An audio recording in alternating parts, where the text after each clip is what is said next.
अस्सलाम वालेकुम दोस्तों और बहनों और भाइयों, मैं मोहम्मद खुर्शीद ख़ान उर्दू अदब की जानिब से आज आपके लिए फिर एक नया वीडियो लेकर आया हूं, जिसका उन्वान है पद्मश्री इनाम याफ्ता अदीब।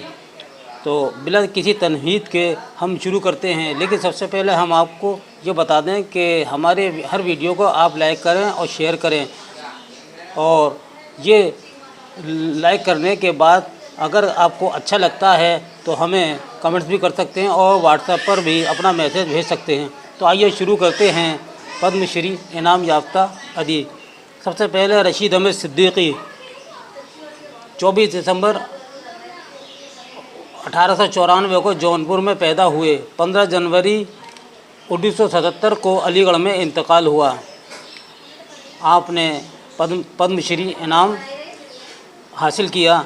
हम नफसाने रफ्ता, गंज हाय ग्रामाया और जदीद गज़ल, तनक़ीद व तहक़ीक़ पर मशहूर तसानीफ़ हैं आपकी। उर्दू मिज़ाह निगारी और तंज़ व ज़राफ़त की तारीख़ में रशीद अहमद सिद्दीकी मौजूदा दौर में अहम शख्सियत के मालिक हैं। इनके मज़ामीन में तंज़ व ज़राफ़त नुमायाँ है। इनके मज़ाहिया मज़ामीन उर्दू के सरमाए में बेशबहा इजाफ़ा करते हैं। तो यह रशीद अहमद सिद्दीकी है जिनको पद्मश्री इनाम मिला था। इनकी हमें कोई तारीख़ नहीं मिली, वरना हम आपको ज़रूर बताते। ख्वाजा अहमद अब्बास 7 जून 1916 को पानीपत में पैदा हुए और 1 जून 1987 को बम्बई में इंतकाल हुआ। दिया जले सारी रात, इनकलाब दरियाफ्त, अगर मुझसे मिलना है, इनकी मशहूर तसानीफ़ हैं। इनके नावल हैं ख्वाजा अहमद अब्बास के मैं कौन हूँ, नीली साड़ी, सोने चांदी के बन, मुसाफिर की डायरी, ये इनके मशहूर नावल हैं। अब आ जाइए पद्मश्री याफ्ता हमारे राजेंद्र सिंह बेदी। आपको 1965 में, यानी बेदी को 1965 में साहित्य अकादमी अवार्ड से सरफराज किया गया। राजेंद्र सिंह बेदी 1 सितंबर 1915 को लाहौर में पैदा हुए। असल नाम मोहसिन लाहौरी है। बाप का नाम हीरा सिंह और माँ का नाम सेवा देवी था। 1972 में पद्मश्री अवार्ड से नवाजा गया। 1978 में गालिब अवार्ड और फिल्म फेयर अवार्ड मिले। भोला, कोख जली, गरम कोट, लाजवंती और अपने दुख मुझे दे दो इनके मशहूर और मकबूल अफसाने हैं। बेदी सबसे पहले मोहसिन लाहौरी के नाम से लिखते थे। ये सवाल आता रहता है कि बेदी सबसे पहले किस नाम से अपने नावल और अफसाने लिखे, तो आप बताएंगे मोहसिन लाहौरी के नाम से लिखे थे।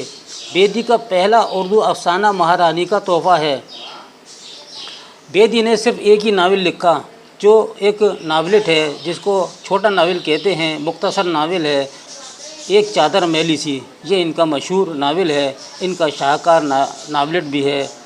बड़ी बहन, देवदास, मिर्ज़ा गालिब इनकी मशहूर फिल्में हैं। उन्होंने फिल्में बहुत सी बनाई और आपका इंतकाल भी बम्बई में हुआ। अब आइए इसमें चुगताई हैं। 1975 में गालिब अवार्ड और सोवियत लैंड नेहरू इनामात से सरफराज किया गया। 1976 में इसमें चुगताई को पद्मश्री अवार्ड मिला। इस्मत की उर्फियत चुन्नी बेगम इन 21 अगस्त 1915 को बदायूं उत्तर प्रदेश में पैदा हुई। वालिद का नाम मिर्ज़ा कसीम बेग चुगताई और माँ का नाम नुसरत खानम है। इस्मत का सबसे पहला अफसानवी मजमुआ कलियाँ के नाम से मंजर आम पर आया। इस्मत का पहला ड्रामा फसादी के उन्वान से 1938 में शाये हुआ। बिच्छू फूफी और इश्क पर जोर नहीं इनके मशहूर अफसाने हैं। लिहाफ इनका मशहूर अफसाना है जो मुतनाज़ा रहा है और इस पर FIR भी हुई। अब आइए काजी अब्दुल सत्तार 1974 में काजी अब्दुल सत्तार को पद्मश्री अवार्ड मिला। पहला नावल शिकस्त 1954 में छपा। अलीगढ़ मुस्लिम यूनिवर्सिटी के शोबा उर्दू से रिटायर हुए और सर सैयद नगर अलीगढ़ में आज भी रहते हैं। अल्लाह का शुक्र है कि ये पुरानी हस्ती हयात है, अल्लाह उनकी उम्र दराज करे। दारा शिको हज़रत जान खालिद बिन वलीद, शब गुज़ीदा, बादल और गुबारे शब इनके मशहूर नावल हैं। 1995 में अफसानवी मजमुआ आयनाए अय्याम के नाम से शाये हुआ। अब्दुल सत्तार के मशहूर अफसाने हैं। 2002 में बहादुर शाह ज़फ़र के अवार्ड से भी आपको नवाजा गया और 2006 में इकबाल सम्मान से सरफराज किया गया। 8 फरवरी 1933 को सीतापुर यूपी में पैदा हुए। 1991 में अलीगढ़ मुस्लिम यूनिवर्सिटी के शोबा उर्दू से रिटायर हुए। तो दोस्तों और बहनों और भाइयों, ये था पद्मश्री इनामात याफ्ता अदीबों पर ये वीडियो। आपको कैसा लगा और इसको याद कर लीजिएगा। ये बहुत ही इम्पोर्टेंट वीडियो है जिसमें से अक्सर सवालात आते रहते हैं। मैंने सवालात बनाए नहीं हैं, अब आप इसमें से सवालात बना लीजिएगा। इसके साथ ही अपने भाई मोहम्मद खुर्शीद खान को इजाज़त दीजिए दुआओं के साथ। अल्लाह हाफ़िज़।